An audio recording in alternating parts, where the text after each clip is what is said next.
taubat itu pintu segala kebaikan selagi kita masih punya kesempatan. Setelah kita menyegerakan taubat, tidak kita tunda, jangan lupa hidup ini adalah titipan. Segerakan untuk kita menunjukkan rasa syukur kepada Allah Subhanahu wa taala dengan cara yaitu berinfak, bersedekah. Coba renungkan satu ayat ini saja menggetarkan hati kita. Ternyata seorang yang berpulang ke rahmatullah pengen kembali ke dunia walau sesaat saja untuk bisa bersedekah. Quran surat Al-Munafiqun surat yang ke-63 ayat nomor 10. Apa ungkapannya? Rabbi laula akhartani ila ajalin qarib fa asaddaqa wa akun minas sholihin. Coba. Ya Allah, seandainya kau undurkan barang sesaat, aku pengen bersedekah dan menjadi orang yang soleh.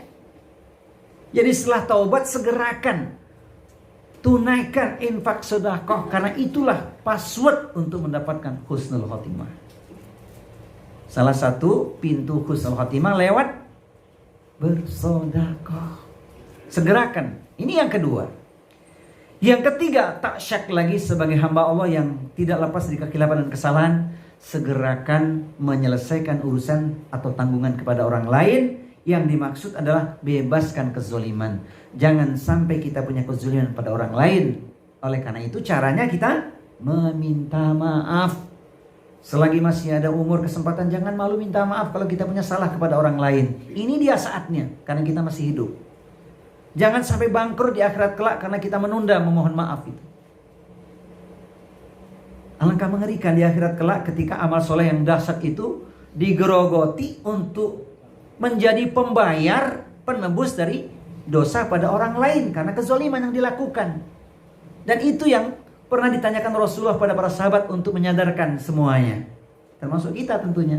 Atadruna mal muflis, tahukah siapakah orang yang bangkrut? Rasul bertanya kepada para sahabat. Sahabat menjawab, al muflisu fina man la dirham lahu wala mata. Orang yang bangkrut di antara kami yang tak punya harta atau perhiasan. Tapi Rasul menjawab, menjelaskan dengan rinci sekali.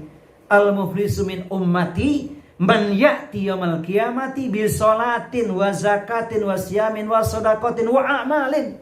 Au kama qala. Orang yang bangkrut dari kiamat kelak adalah mereka yang datang pada waktu tersebut dengan membawa sejumlah pahala yang sangat banyak. Pahala sholatnya, pahala puasanya, pahala zakatnya, sedekah dan amal solihnya. Namun kemudian datanglah orang-orang yang dulu di dunia dia pernah dizolimi, meminta keadilan kepada Allah Subhanahu wa taala. Alangkah mengerikan amal soleh yang sekian banyak menjadi pembayarnya. Dan ketika sudah habis masih ada hutang kezaliman pada orang lain, ditimpakan dosa itu untuknya. Akibatnya apa? Dilemparkan ke dalam neraka. Na'udzubillah min dzalik. Oleh karena itu jangan sampai lupa. Jangan menunda untuk meminta maaf bagi kita yang masih hidup. Ini penting untuk saya sampaikan. Kadang-kadang seseorang enggan meminta maaf. Kalau dia tidak minta maaf duluan, tidak aku maafkan. Sorry, tiada maaf baginya. Itu sering terungkap tanpa disadari. Padahal memaafkan kan luar biasa. Jadilah pemaaf. Khudil afa wa'mur bil urfi wa'arid anil jahilin. Jadilah pemaaf.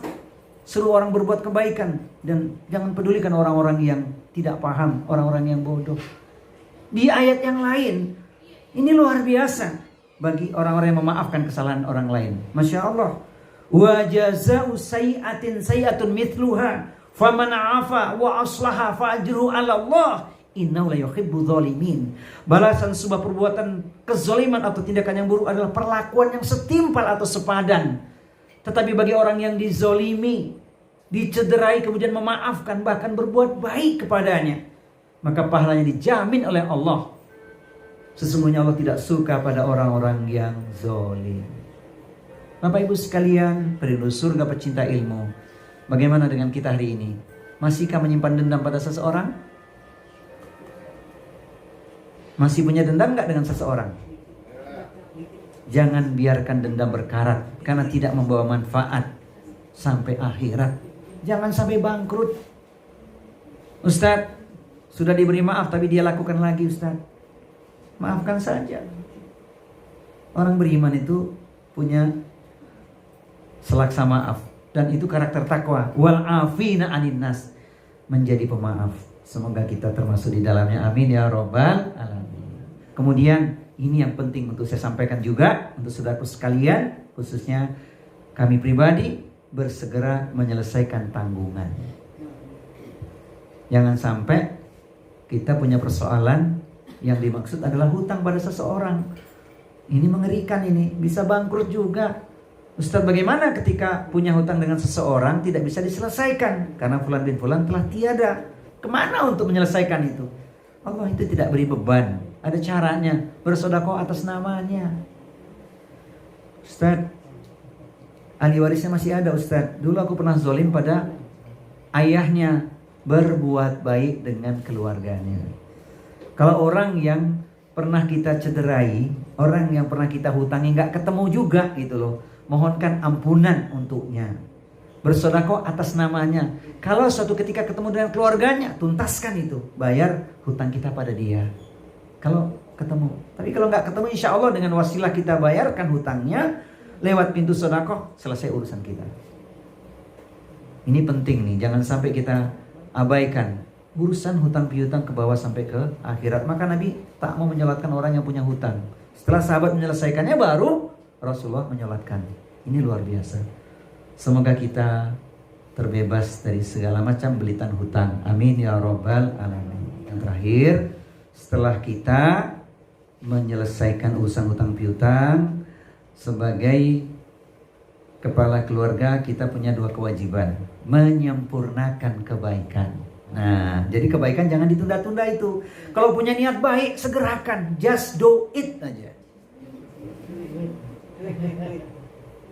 Bukan duit ya, do it. Lakukan aja. Kalau kebaikan itu jangan ditunda, takut nyesal nanti. Ini penting ini. Apa itu biasanya? Dua tanggungan orang tua itu: kewajiban pribadi dan kewajiban kepada anak-anaknya. Maka kalau kita punya anak yang sudah dewasa, sudah punya calon, segera nikahkan. Ini penting ini, kalau sudah ada jodohnya. Ini penting. Jangan sampai tunda-tunda. Kalau memang sudah ada, tapi kalau belum ya berdoa. Mohon maaf, ada yang jomblo di sini?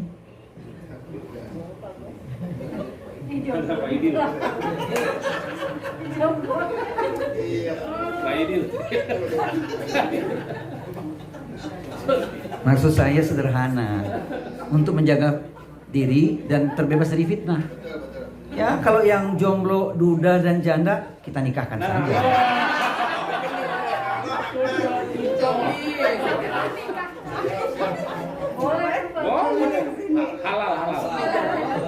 Kalau yang jomblo, janda dan duda, kita nikahkan saja. Ini penting soalnya menyegerakan kebaikan itu. Masya Allah.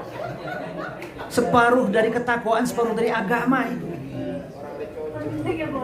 Berakit-rakit ke hulu, berenang-renang ke tepian, segeralah penghulu. Supaya apa? Tidak enak hidup sendirian.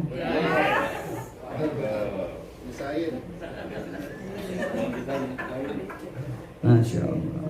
Ini serius ini. Iya, karena harus segerakan itu. Kalau sudah ada jodohnya. Jadi kita doakan ya, bagi yang belum dapat pasangan, semoga Allah berikan pasangan terbaik ya. Kalau anak kita laki-laki, tidak mengapa dapat jodoh wanita cantik, akhlaknya baik, emasnya sekubik gitu. Nggak apa-apa, yang penting baik ya kan. Kalau anak kita perempuan, tidak mengapa dapat pasangan yang tampan, agamawan, hartawan, nggak apa-apa. Alhamdulillah. Ini penting untuk saya sampaikan, karena ada hal-hal yang mengganjal ya. Masya Allah. Semoga putra putri kita dipertemukan dengan jodoh yang soleh dan solihah. Kalau yang di hadapan saya ini termasuk orang yang dapat kategori PPKM ini, para pria kesayangan mertua. Alhamdulillah. Jadi jangan macam-macam gitu. Para pria kesayangan mertua. Kalau Ustadz, para penceramah kelamaan mingkem. Toyib. PPKM ya. Jadi besok kalau ada yang nikah kasih itu pesan juga ya. Ada yang nikah apa temanya? PPKM. Pasangan pengantin kompak dan mesra. Masya Allah. Kata siapa? Kata Ustaz.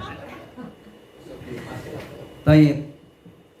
Jadi segerakan kebaikan. Kalau orang tua pasti punya tanggungan untuk putra putrinya, ketika sudah sampai ada jodohnya, nikahkan. Semoga dengan cara itu kewajibannya selesai mengantarkan pada gerbang pernikahan. Dan menyegerakan kebaikan itu sangat banyak. Jangan kita tunda-tunda, karena kita tidak tahu kapankah usia kita akan berakhir ya. Semoga Allah mudahkan kita membangun merajut amal solih, dimasukkan ke dalam golongan orang-orang ahli takwa.